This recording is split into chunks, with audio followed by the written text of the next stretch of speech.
ഈശ്വമിശിഹായ്ക്ക് സ്തുതിയായിരിക്കട്ടെ. 2026 ലോഗോസ് ക്വിസിന് പഠിക്കാനുള്ള പാഠഭാഗമായ വിശുദ്ധ യോഹന്നാന്റെ സുവിശേഷം 6-ാം അധ്യായം.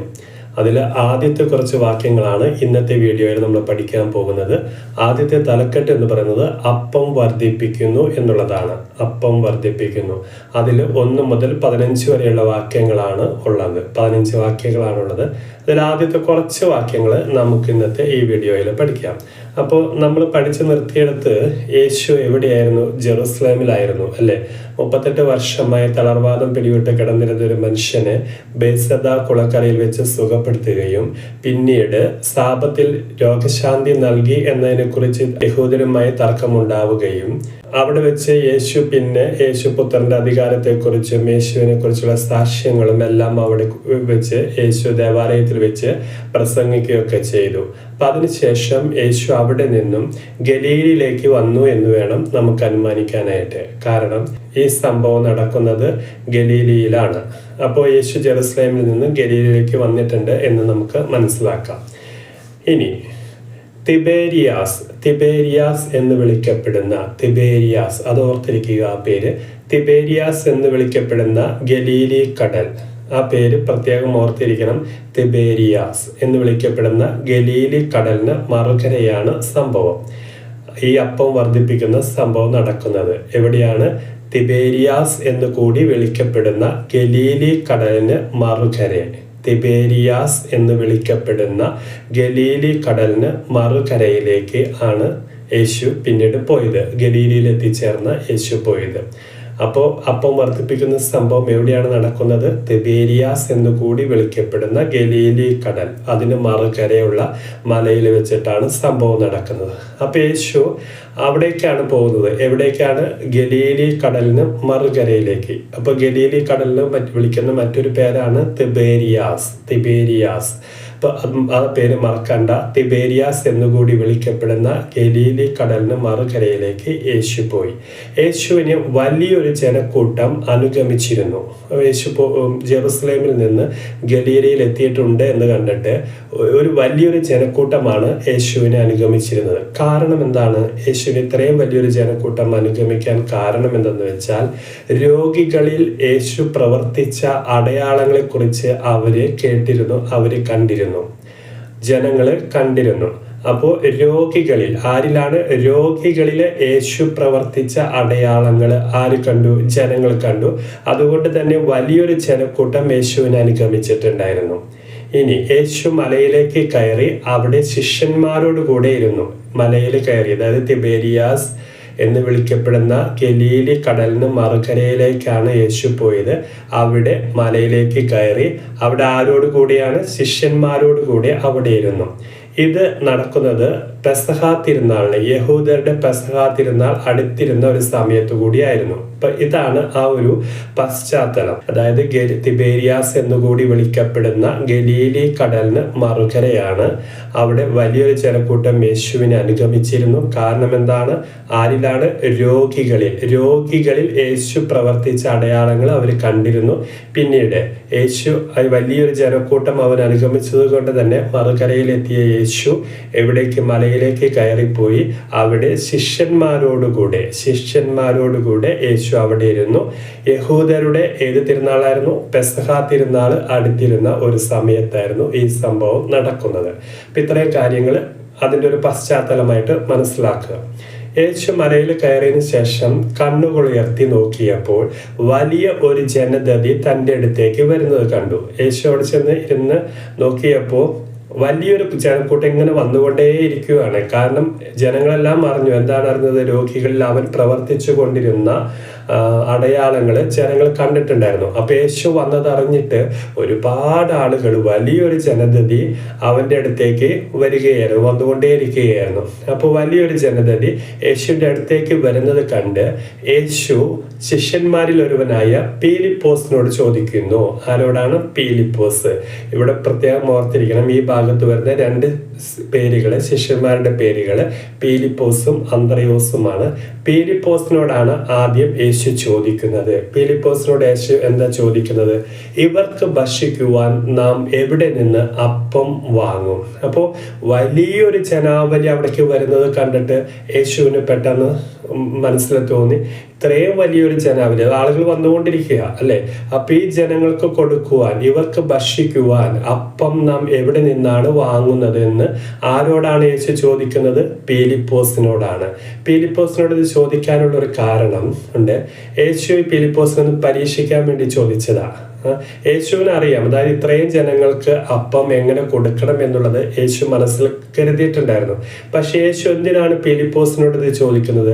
അവരെ ഒന്ന് പരീക്ഷിക്കാൻ വേണ്ടിയിട്ടാണ്. കാരണം പീലിപ്പോസ് ഒരു നെഗറ്റീവ് ക്യാരക്ടറാണ്, ഒരു നെഗറ്റീവ് ചിന്താഗതിക്കാരനാണ്. അതെങ്ങനെയാന്ന് വെച്ചാൽ, ഇത് പറയുന്ന സമയത്ത്, അതായത് യേശുവിന് അറിയാം ഇതെങ്ങനെ ഈ പ്രശ്നം സോൾവ് ചെയ്യണം, അല്ലെങ്കിൽ ഈ പ്രശ്നത്തിന് എന്ത് പരിഹാരമാണ് ചെയ്യേണ്ടതെന്ന് യേശുവിന് കൃത്യമായിട്ട് അറിയായിരുന്നു. അപ്പോൾ പക്ഷെ എന്നിരുന്നാലും യേശു പീലിപ്പോസിനോട് ചോദിക്കുകയാണ്, അത് അവനെ പരീക്ഷിക്കാൻ വേണ്ടിയിട്ടാണ്. അപ്പൊ ഇത് കേട്ടപ്പോൾ പീലിപ്പോസ് പറയാണ്, ഇത് ഓരോരുത്തർക്കും അല്പം വീതം നൽകാനായിട്ട് 200 ദനാറയ്ക്കുള്ള അപ്പം പോലും തികയില്ല. അതൊന്ന് ഓർത്തിരിക്കുക. ഈ 200 ദനാറ എന്നുള്ളത്, 200 ദനാറയ്ക്കുള്ള അപ്പം പോലും തികയില്ല എന്നുള്ളത്. കാരണം ഈ 200 ദനാറ എന്ന് പറയുമ്പോൾ ഒരു മനുഷ്യൻ, അന്നത്തെ കാലത്ത് ഒരു മനുഷ്യൻ ഒരു ദിവസം പണിയെടുത്താൽ 1 ദനാറയാണ് കൂലിയായിട്ട് കിട്ടുന്നത്.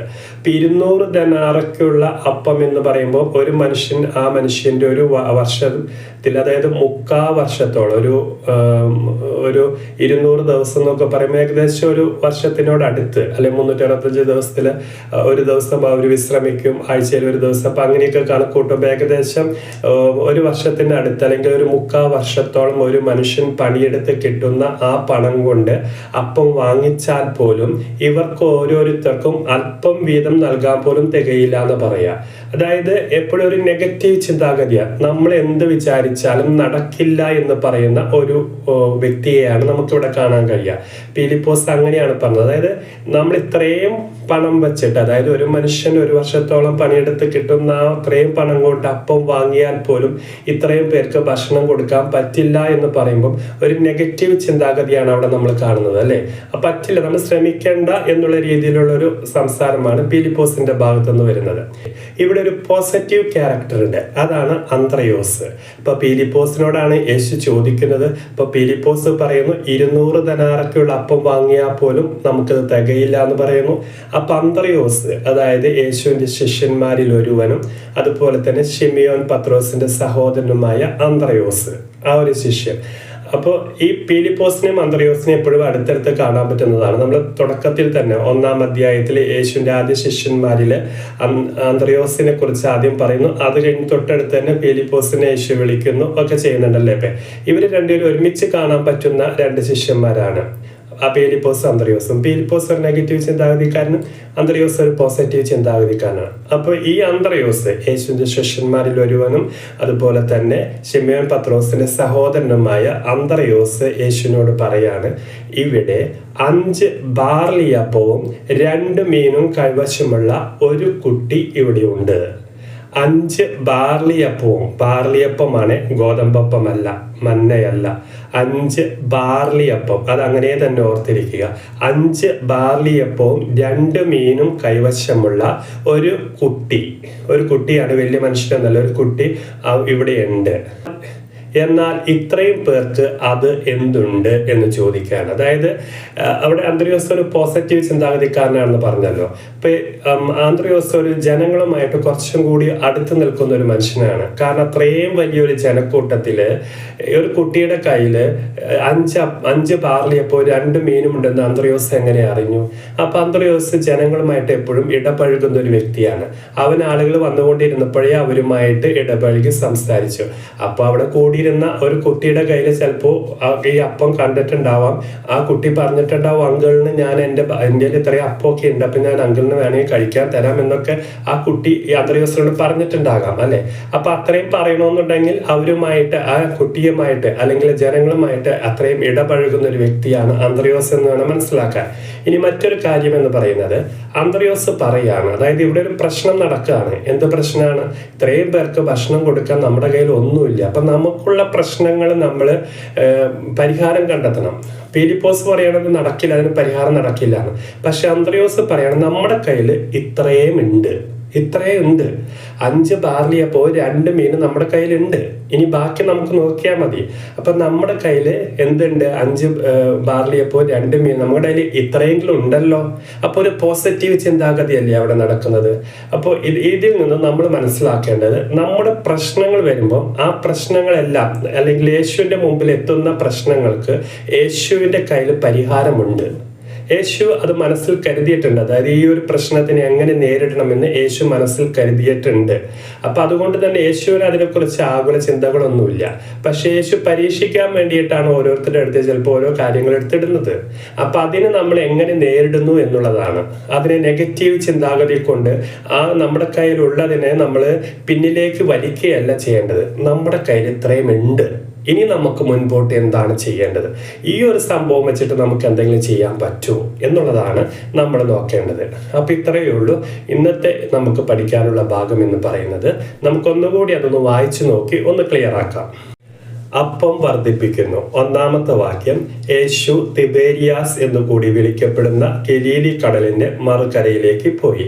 അപ്പോൾ ഈ അപ്പം വർദ്ധിപ്പിക്കുന്ന സംഭവം നടക്കുന്നത് എവിടെയാണ്? ഗലീലി കടലിന്റെ മറുകര. ആ ഗലീലി കടലിനെ വിളിക്കുന്ന മറ്റൊരു പേരെന്താണ്? തിബേരിയാസ്. മറന്നു പോകേണ്ട, തിബേരിയാസ്. 2-ാമത്തെ വാക്യം, വലിയ ഒരു ജനക്കൂട്ടം അവനെ അനുഗമിച്ചു, കാരണം രോഗികളിൽ അവൻ പ്രവർത്തിച്ച അടയാളങ്ങൾ അവർ കണ്ടിരുന്നു. വലിയൊരു ജനക്കൂട്ടം യേശുവിനെ അനുഗമിക്കാനുണ്ടായ കാരണം എന്താണ്? ആരിലാണ്? രോഗികളിൽ യേശു പ്രവർത്തിച്ച അടയാളങ്ങൾ ആര് കണ്ടിരുന്നു? ജനക്കൂട്ടം കണ്ടിരുന്നു. യേശു മലയിലേക്ക് കയറി ശിഷ്യന്മാരോടുകൂടെ അവിടെ ഇരുന്നു. മലയിലേക്ക് കയറി യേശു ആരുടെ കൂടെയാണ് ഇരുന്നത്? ശിഷ്യന്മാരുടെ കൂടെ. യഹൂദരുടെ പെസഹ തിരുനാൾ അടുത്തിരുന്നു. യഹൂദരുടെ ഏത് തിരുനാളാണ്? പെസഹ തിരുനാൾ അടുത്തിരിക്കുന്ന ഒരു സമയത്താണ് ഈ സംഭവം നടക്കുന്നത്. അപ്പോൾ അതിനകത്ത് ആദ്യത്തെ 4 വാക്യങ്ങൾ എന്ന് പറയുന്നത്, യേശു എവിടേക്കാണ് പോയത്? തിബേരിയാസ് എന്നുകൂടി വിളിക്കപ്പെടുന്ന ഗലീലി കടലിന് മറുകരയിലേക്ക് പോയി. ഇനി അവിടെ യേശുവിനെ അനുഗമിച്ചത് ആരാണ്? വലിയൊരു ജനക്കൂട്ടം. അവരെന്തുകൊണ്ടാണ് യേശുവിനെ അനുഗമിച്ചത്? രോഗികളിൽ യേശു പ്രവർത്തിച്ച അടയാളങ്ങൾ ആര് കണ്ടിരുന്നു? ജനങ്ങൾ കണ്ടിരുന്നു. ഇനി യേശു അവിടേക്ക് പോയിട്ട് യേശു എവിടേക്കാണ് കയറിപ്പോയത്? മലയിലേക്ക് കയറി. ആരോട് കൂടിയാണ് അവിടെ ഇരുന്നത്? ശിഷ്യന്മാരോട് കൂടി ഇരുന്നു. ഇനി ഇത് ഏതൊരു കാലഘട്ടത്തിലായിരുന്നു? യഹൂദരുടെ പെസഹ തിരുനാൾ അടുത്തിരുന്ന ഒരു സമയത്തായിരുന്നു. 5-ാമത്തെ വാക്യം, യേശു കണ്ണുകൾ ഉയർത്തി ഒരു വലിയ ജനതതി തന്റെ അടുത്തേക്ക് വരുന്നത് കണ്ടു. അവൻ ഫിലിപ്പോസിനോട് ചോദിച്ചു, ഇവർക്ക് ഭക്ഷിക്കുവാൻ നാം എവിടെ നിന്ന് അപ്പം വാങ്ങും? യേശു കണ്ണുകൾ ഉയർത്തി ഒരു വലിയ ജനതതി തൻ്റെ അടുത്തേക്ക് വരുന്നത് കണ്ടിട്ട് ഇവർക്ക് ഭക്ഷിക്കുവാൻ നാം അപ്പം എവിടെ നിന്നാണ് വാങ്ങുക എന്ന് ചോദിച്ചു. നമുക്ക് അപ്പം എവിടെ നിന്ന് വാങ്ങും എന്ന് ഫിലിപ്പോസിനോട് ആരോടാണ് ചോദിക്കുന്നത്? ഫിലിപ്പോസിനോട്. അപ്പോൾ കണ്ണുകൾ ഉയർത്തി നോക്കിയപ്പോൾ വലിയൊരു ജനതതി തൻ്റെ അടുത്തേക്ക് വരുന്നത് കണ്ട് ഇവർക്ക് ഭക്ഷിക്കുവാൻ നാം എവിടെ നിന്നാണ് അപ്പം വാങ്ങുന്നത് എന്ന് ആരോടാണ് ചോദിച്ചത്? ഫിലിപ്പോസിനോട്. 6-ാമത്തെ വാക്യം നോക്കുക. അവനെ പരീക്ഷിക്കാനാണ് യേശു ഇങ്ങനെ ചോദിച്ചത്. എന്തു ചെയ്യണമെന്ന് യേശു നേരത്തെ മനസ്സിൽ കരുതിയിരുന്നു. അപ്പൊ ഫിലിപ്പോസിനോട് ഇത് ചോദിക്കാനുള്ള കാരണം, അതായത് ഇവർക്ക് ഭക്ഷിക്കുവാൻ നാം എവിടെ നിന്ന് അപ്പം വാങ്ങും എന്ന് ഫിലിപ്പോസിനോട് ചോദിക്കാനുള്ള കാരണം എന്താ? അവനെ പരീക്ഷിക്കാൻ വേണ്ടിയിട്ടാണ്. എന്നാൽ യേശു, അതായത് എന്തു ചെയ്യണമെന്ന് യേശു നേരത്തെ മനസ്സിൽ കരുതിയിരുന്നു. നിങ്ങൾ ഓർത്തിരിക്കുക, നമുക്കൊരു പ്രശ്നം വരുമ്പോൾ, നമ്മിലേക്ക് ഒരു പ്രശ്നം ഉണ്ടാകുമ്പോൾ നമുക്കൊരു പ്രശ്ന പരിഹാരമുണ്ട്. ആരാണ്? യേശു ഉണ്ട്. യേശുവിനെ നമ്മൾ ആശ്രയിക്കുക. തീർച്ചയായിട്ടും ആ പ്രശ്നത്തിന് എന്ത് പരിഹാരമാണ് വേണ്ടതെന്ന് യേശു മനസ്സിൽ കരുതിയിട്ടുണ്ട്. അപ്പൊ അതുകൊണ്ട് തന്നെ ആ ഒരു പ്രതീക്ഷയോട് കൂടി തന്നെ നമ്മുടെ പ്രശ്നങ്ങൾ ഏറ്റെടുക്കാൻ യേശു ഉണ്ടെന്നുള്ള ഒരു പ്രതീക്ഷയോടെ യേശുവിലേക്ക് തിരിയുകയും. 7-ാമത്തെ വാക്യം, പീലിപ്പോസ് മറുപടി പറഞ്ഞു, ഓരോരുത്തർക്കും അല്പം വീതം കൊടുക്കുവാൻ 200 ധനാറയ്ക്കുള്ള അപ്പം പോലും തികയില്ല. എവിടെ നിന്ന് അപ്പം വാങ്ങുമെന്ന് യേശു ചോദിച്ചപ്പോൾ പീലിപ്പോസിന്റെ എന്താണ് പറഞ്ഞത്? എത്ര രൂപയ്ക്കുള്ളതാണ്? 200 ധനാറയ്ക്കുള്ള 200 ധനാറ. അത് ഓർത്തിരിക്കുക. 200 ധനാറയ്ക്കുള്ള അപ്പം പോലും തികയില്ല. അത് അവർക്ക് ഭക്ഷിച്ച് തൃപ്തരാകാനല്ല, പിന്നെങ്ങനെയാണ്? ഓരോരുത്തർക്കും അല്പം വീതം നൽകാൻ പോലും, കുറച്ച് ഭക്ഷണമുണ്ട് എന്ന് പറഞ്ഞിട്ട് അല്പം കൊടുക്കാൻ പോലും തികയില്ല എന്നാ പറയാ ഈ 200 ധനാറയ്ക്ക് വാങ്ങിയാൽ. അതാണ് പീലിപ്പോസ് പറഞ്ഞത്. ഒരു നെഗറ്റീവ് ഒരു ചിന്താഗതിയാണ് പറഞ്ഞത്. പക്ഷേ 8ാമത്തെ വാക്യം, ശിഷ്യന്മാരിൽ ഒരുവനും ശിമിയോൻ പത്രോസിന്റെ സഹോദരനുമായ അന്ത്രയോസ് അവനോട് പറഞ്ഞു. അപ്പൊ അന്ത്രയോസ് പറയുന്ന ഒരു കാര്യമാണ്, 5 ബാർലിയപ്പവും 2 മീനും കൈവശമുള്ള ഒരു കുട്ടി ഇവിടെയുണ്ട്, എന്നാൽ ഇത്രയും പേർക്ക് അത് എന്തുണ്ട്? എത്ര മീനാണ്? എത്ര അപ്പമാണ്? 5 ബാർലിയപ്പം. 5 ബാർലിയപ്പവും എത്ര മീനായിരുന്നു? 2 മീനും കൈവശമുള്ള ഒരു കുട്ടി ഇവിടെയുണ്ട്, എന്നാൽ ഇത്രയും പേർക്ക് അതെന്തുണ്ട്? പക്ഷെ നമ്മുടെ കയ്യിൽ ഇത്രയും ഉണ്ട് എന്നുള്ളൊരു കാര്യമാണ് അന്ത്രയോസ് പറയുന്നത്. ഇനി ബാക്കിയുള്ളത് നമുക്ക് നോക്കിയാൽ മതി എന്നുള്ള രീതിയിൽ. അപ്പൊ ഒരു പോസിറ്റീവ് ഒരു വൈബ് അവിടേക്ക് കൊണ്ടുവരികയാണ് ആര്? അന്ത്രയോസ്. ഇനി ബാക്കിയുള്ള കാര്യം, അതിനുശേഷം യേശു അവരെ പന്തികളായിട്ട് ഇരുത്തുകയും അവർക്ക് ഭക്ഷണം കൊടുക്കുകയൊക്കെ ചെയ്യുന്ന ഒരു ഭാഗമുണ്ട്. നമുക്ക് നാളെ പഠിക്കാം. അപ്പൊ ഇത്രയും കാര്യങ്ങൾ ഓക്കെ ആണല്ലോ, അല്ലെങ്കിൽ അതിനിപ്പോ സംശയമില്ലല്ലോ. ഒന്നുകൂടി അടങ്ങിയൊന്ന് പറഞ്ഞു തരാം, ഓടിച്ചിട്ടൊന്ന് പറയാം. തിബേരിയാസ് എന്നുകൂടി വിളിക്കപ്പെടുന്ന ഗലീലി കടലിന് മറുകരയിലേക്ക് യേശു പോയി. ഒരു വലിയ ജനക്കൂട്ടം അവനെ അനുഗമിച്ചു. കാരണം രോഗികളിൽ അവൻ പ്രവർത്തിച്ച അടയാളങ്ങൾ ജനങ്ങൾ കണ്ടിരുന്നു. ഇനി യേശു അവിടെ മലയിലേക്ക് കയറി ശിഷ്യന്മാരോട് കൂടെ അവിടെ ഇരുന്നു. യഹൂദരുടെ പെസഹ തിരുനാൾ അടുത്തിരുന്ന ഒരു സമയമായിരുന്നു. യേശു കണ്ണുകൾ ഉയർത്തിയപ്പോൾ ഒരു വലിയ ജനതതി തന്റെ അടുത്തേക്ക് വരുന്നത് കണ്ട് ആരോടാണ്? പീലിപ്പോസിനോട് ചോദിക്കുന്നു. എന്താണ് ചോദിക്കുന്നത്? ഇവർക്ക് ഭക്ഷിക്കുവാൻ നാം എവിടെ നിന്ന് അപ്പം വാങ്ങും എന്ന് ചോദിക്കുന്നു. അപ്പോ അതിനുള്ള എന്തിനാണ് പീലിപ്പോസിനോട് ചോദിച്ചത്? അവനെ പരീക്ഷിക്കാൻ വേണ്ടിയിട്ടാണ്. എന്നാൽ എന്തു ചെയ്യണമെന്ന് യേശു മനസ്സിൽ കരുതിയിരുന്നു, അല്ലെ? അതിനുശേഷം അപ്പോൾ പീലിപ്പോസ് അതിന് കൊടുത്ത മറുപടിയാണ്, ഓരോരുത്തർക്കും അല്പം വീതം നൽകാൻ പോലും നമ്മുടെ കയ്യിൽ 200 ധനാറയ്ക്കുള്ള അപ്പം പോലും തികയില്ല എന്ന് പറയുന്നു. അപ്പോ യേശുവിന്റെ ശിഷ്യന്മാരിൽ ഒരുവനും അതുപോലെ തന്നെ ശിമിയോൻ പത്രോസിന്റെ സഹോദരനുമായ അന്ത്രയോസ് പറയാണ്. എന്താ പറഞ്ഞത്? 5 ബാർലിയപ്പവും 2 മീനും കൈവശമുള്ള ഒരു കുട്ടി ഇവിടെയുണ്ട്. പക്ഷേ അതുകൊണ്ട് നമുക്ക് എന്താകും? ഇനി നമ്മൾ എന്താ ചെയ്യേണ്ടത് എന്നുള്ള രീതിയിലുള്ള ഒരു ചോദ്യം. അപ്പോൾ ഇത്രയും കാര്യങ്ങളൊന്ന് ഓർത്തിരിക്കുക. ഇനി ആ ബാർലി അപ്പം എന്നുള്ള കാര്യം കൂടി ഒന്ന് ഓർക്കുക. അപ്പോൾ നിങ്ങൾ തിബേരിയാസ് എന്ന് പറയുന്ന ആ പേര്, അതുപോലെ തന്നെ തിബേരിയാസ്, പിന്നെ പീലിപ്പോസ്, അന്ത്രയോസ്, പെസഹ തിരുനാള്, 200 ധനാറയ്ക്കുള്ള അപ്പം, അതുപോലെ തന്നെ 5 ബാർലി അപ്പവും 2 മീനും. ആ ബാർലി അപ്പം മാറിപ്പോകണ്ട. ചിലപ്പോൾ ഗോതമ്പപ്പം എന്നൊക്കെ പറഞ്ഞിട്ട് നമ്മൾ തെറ്റിക്കാൻ വേണ്ടി പറയും. പക്ഷെ അതല്ല, ബാർലി അപ്പം. ബാർലി അപ്പത്തിന് ഒരു പ്രത്യേകത ഉണ്ട്, അത് ഞാൻ അടുത്ത ക്ലാസ്സിൽ പറയാം. അപ്പോൾ 5 ബാർലി അപ്പവും 2 മീനും, അതും ഓർത്തിരിക്കുക. അപ്പോൾ ഇത്രയും കാര്യങ്ങളൊന്നും ഓർത്തിരിക്കുക. ഇനി നമുക്ക് നാളത്തെ വീഡിയോയിൽ വീണ്ടും കാണാം. എല്ലാവരെയും ദൈവം അനുഗ്രഹിക്കട്ടെ.